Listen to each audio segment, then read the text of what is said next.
नमस्कार, तुमचं स्वागत आहे आमच्या यूट्यूब चॅनेलवरती. आज आपण वांग्याची भाजी करूयात. मी असे वांग्याचे काप करून घेतलेले आहेत. ते छान पद्धतीने असे धुवून घेतलेले आहेत. इथे मी प्लेटमध्ये शेंगदाण्याचा कूट घेतला आहे.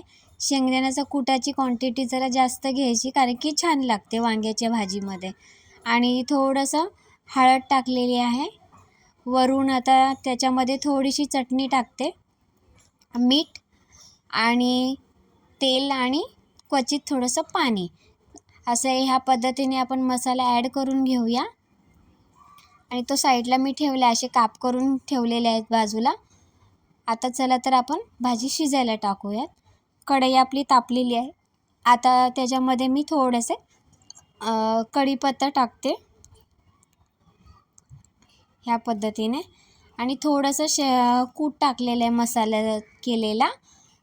आणि आता थोडेसे काप त्याच्यामध्ये मी टाकते आणि थोडंसं फ्राय करून घेते, जेणेकरून आपली भाजी छान चविष्ट लागते. असे वांगे फ्राय केले की आणि लवकर शिजली पण जाते. त्यामुळे थोडंसं असं फ्राय करून घ्यायचे. आणि त्यामध्ये आता आपण मगाशी जो आपण मसाला तयार केला शेंगदाण्याचा कूट घालून, तो आता टाकून घेऊयात. अशा पद्धतीने छान पद्धतीने हलवून घेऊया. आणि असं थोडंसं त्याच्यामध्ये पाणी टाकूया. आता ते आम्हाला थोडंसं सुकीच भाजी लागते. ते तुम्हाला जसं आवडतं तसं तुम्ही पाणी तुमच्या पद्धतीने ॲड करू शकता. बघा किती छान पद्धतीने कलर आलेला आहे. तर वरती मी झाकण ठेवते.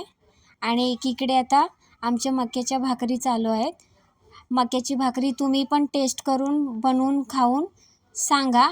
आमच्या इकडे मक्याची भाकरी चिकनसोबत खातात. तुम्ही ट्राय करा आणि कमेंटमध्ये नक्की मला कळवा. चला तर आपण भाजी शिजली का बघूया. बघा किती छान कलर आलेला आहे भाजीला आणि किती छान झाली आहे.